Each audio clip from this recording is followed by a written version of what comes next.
Today I'll be reviewing the Sony Nifty 50, Sony's very own 50mm f1.8, the SEL50F 18F, and I'll be going over the body design, AF, flaring, bokeh, image quality, and price value proposition. Let's get into the video.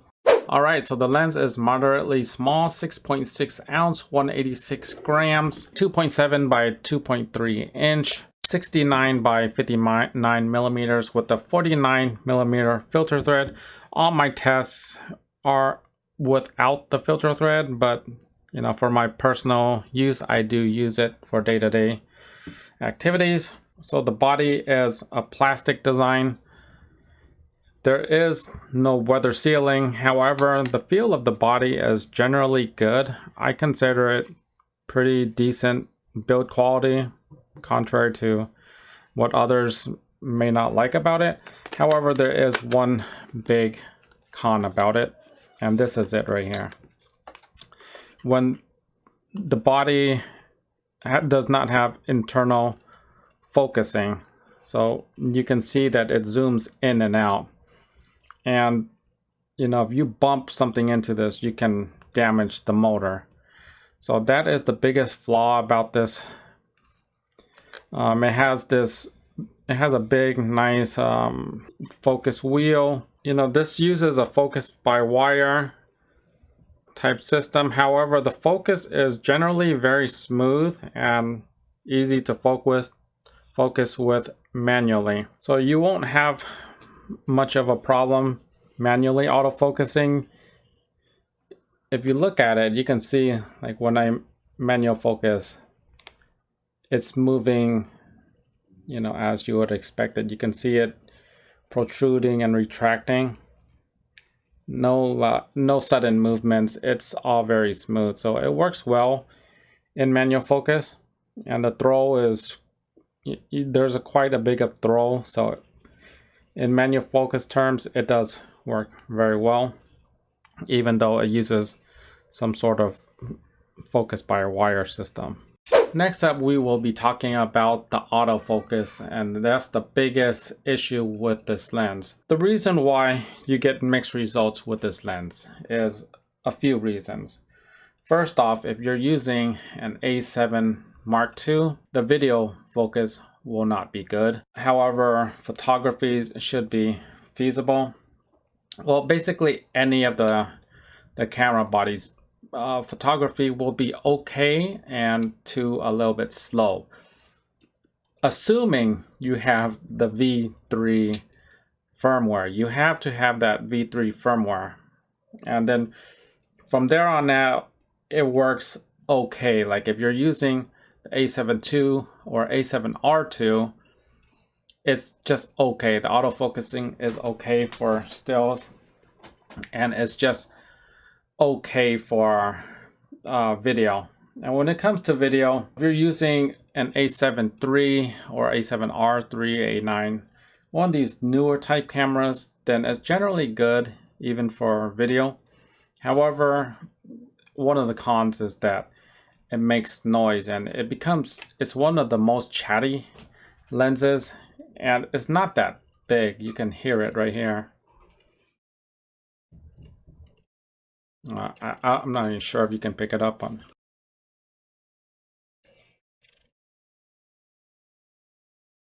Okay, so you might have picked up on that sound, and in this video, you know, any other tests I've been doing, you can see that it's done with either the Rode Video Micro or just built-in audio.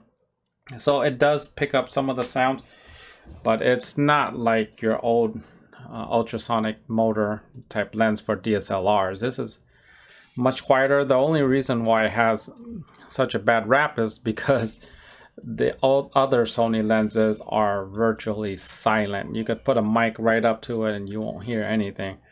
So that's why it has a bad rap, because it's being compared up to very, very silent lenses. So in this little test, I'm just gonna try to see how loud the autofocus motor is when I'm moving slowly but surely.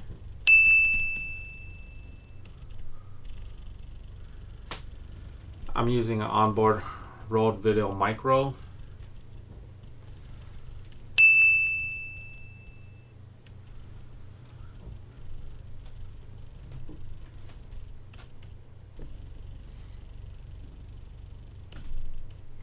So now with quicker movements,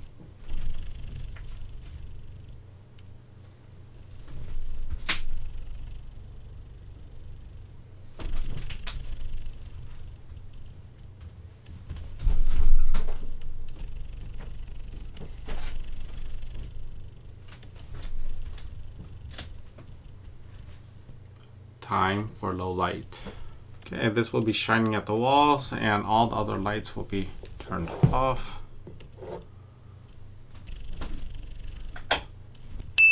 It just lost me.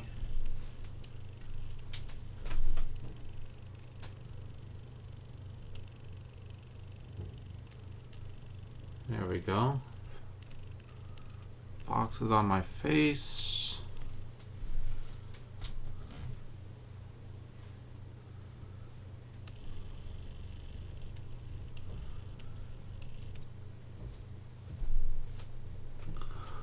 So there's a good chance that I'm out of focus. Can't really tell right now. It's just too dark.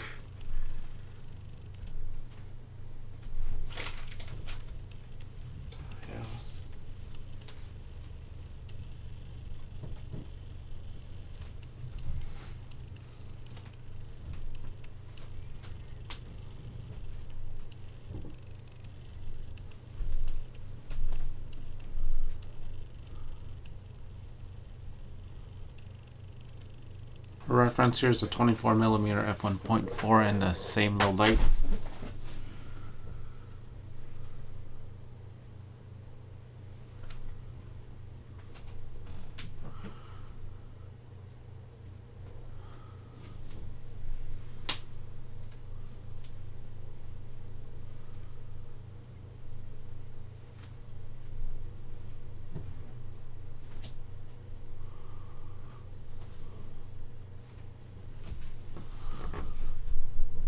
Another thing to consider about the autofocus is that if you're using, say, like an A9, this thing behaves very well. However, if you're using an A7iii, you're only getting probably half of the performance. But the A7iii tracking is not quite as sticky, so it's quite body dependent. Yeah, that's why this lens gets such a mixed bag, because on some cameras it works really well, on others it doesn't. So that's why this lens is a bit controversial when it comes to AF. In general, I find that in low light it does work well enough. It does pick up your subject. It's a 1.8 f lens, so it does work well in low light. It just has problems when you're tracking. Tracking is the biggest problem of this lens. It's less flawed when you're using something like the A9. This thing tracks very good with the A9. For instance, if I use the A9 and the 51.8, it will focus better than using the A7iii and 55 Zeiss, if that makes any sense. Next up is the flaring. You can see right here, the lens doesn't flare very bad and maintains decent contrast. It's generally not that big of an issue.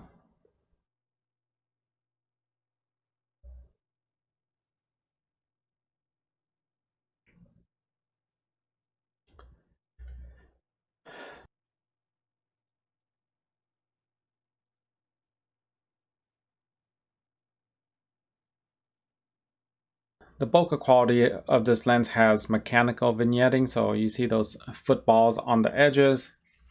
That's just normal with large aperture lenses. I find that it's quite pleasing. There's nothing wrong with the bokeh. It doesn't really have any onion problems, and it's just what you would expect from this type of old style double gauze design. I think the bokeh looks great. I don't really have a problem with it. You can see here and judge for yourself.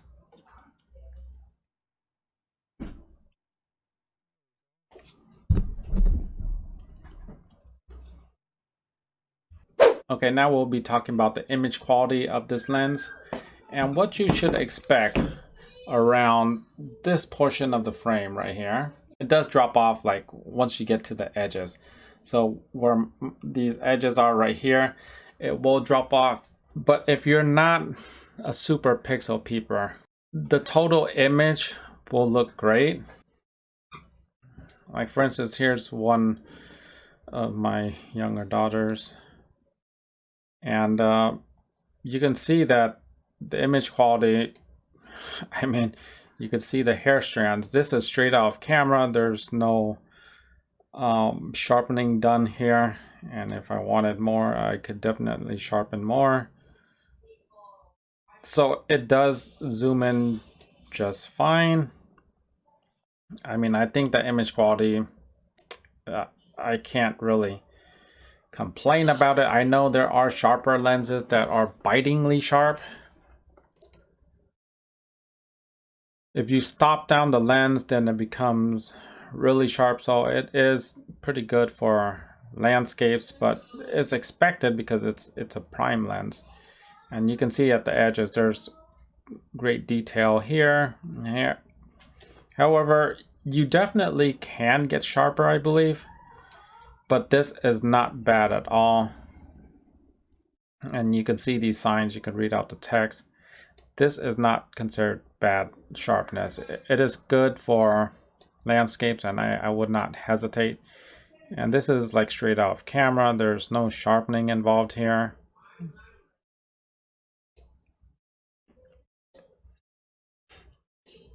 I believe this was done like at f8, because I generally shoot landscapes around f8.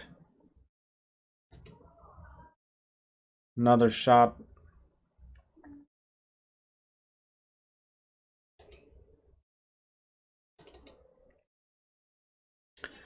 This is what you can expect from the sun stars. I believe this was done at f16. There are 7 aperture blades, so it should be like 14 points because it's an odd number.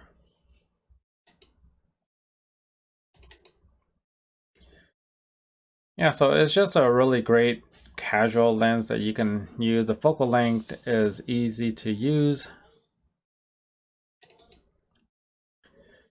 It gives a good background blur, and like the sun stars, they're pretty good. This one is of my youngest daughter, just waiting for mommy to come home. And this is at an In-N-Out near LAX. And you can see the sharpness of the tree is excellent. I mean, this is basically the edge already.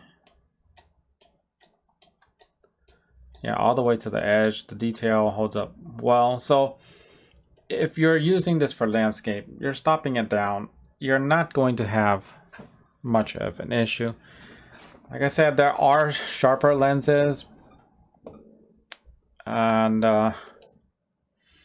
you'll probably need like a higher megapixel body to really realize it. This is around 42 megapixels or something. I think this is from my A7R2. And this was at f8, 1/250 of a second, 1250.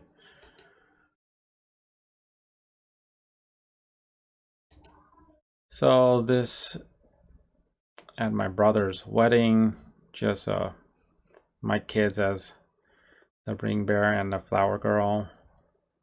Yeah, it's already blocking up because it's blown up too much, but you can see the image quality is fine. You know, I don't really have a problem with this.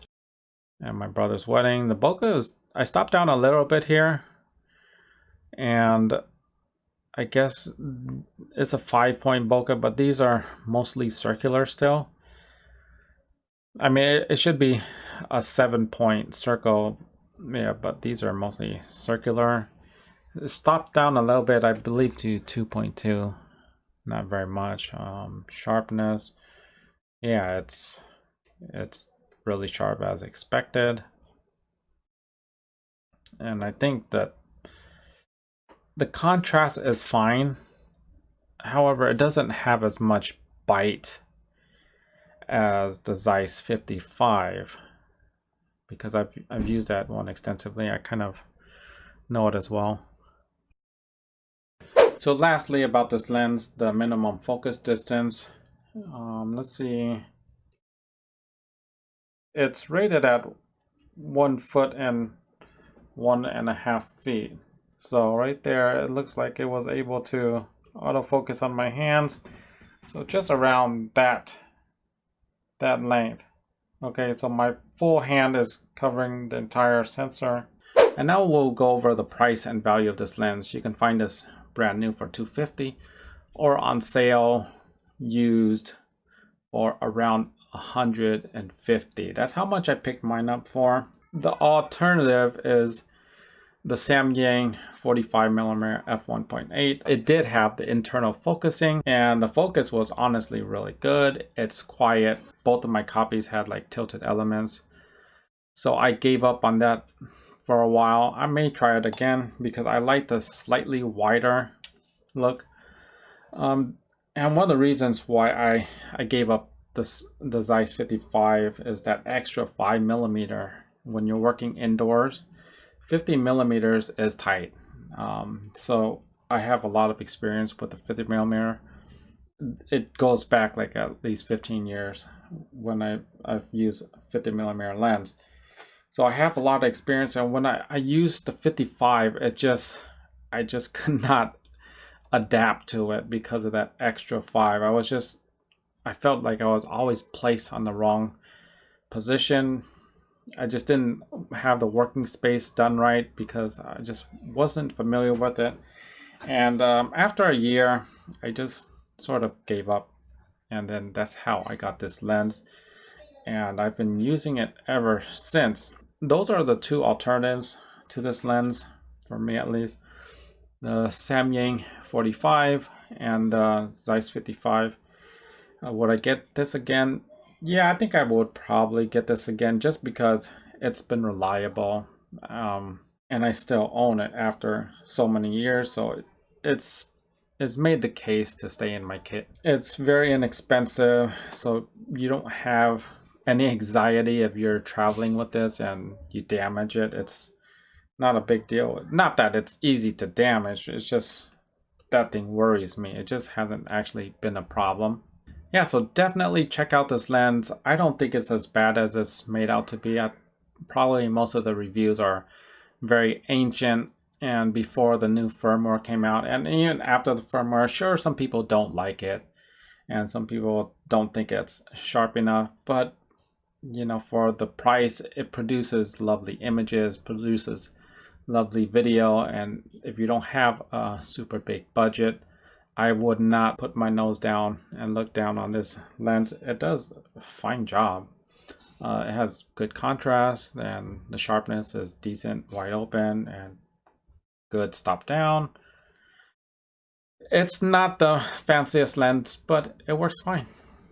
So that's it to my review. I hope you guys found it useful, and if you did, please like and subscribe to the channel, and I will see you on the next one. Take care.